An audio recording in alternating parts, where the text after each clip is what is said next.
ថ្ងៃដែលខ្ញុំកំពុងតែធ្វើវីដេអូនេះជាថ្ងៃឆ្លងឆ្នាំខ្ញុំកំពុងអង្គុយរងចាំប្តីរបស់ខ្ញុំមកទទួលពីធ្វើការក្នុងកំឡុងពេលរងចាំនេះខ្ញុំបានយកពេលដ៏ល្អនេះដើម្បីធ្វើជាវីដេអូអំពីអំណរគុណចំពោះឆ្នាំចាស់ដែលបានបង្រៀនខ្ញុំជាច្រើននិងស្វាគមន៍ឆ្នាំថ្មីតែខ្ញុំមិនចង់និយាយអំពីការបរាជ័យទេ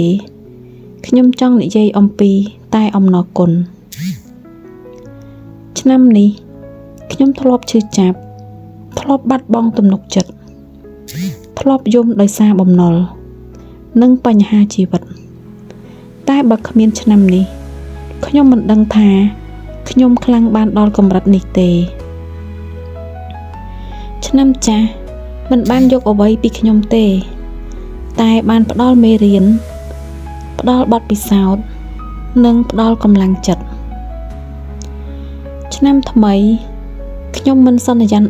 ថាជីវិតនឹងងាយស្រួលទេតែខ្ញុំសន្យាថាខ្ញុំនឹងមិនបោះបង់ខ្លួនឯងឡើយ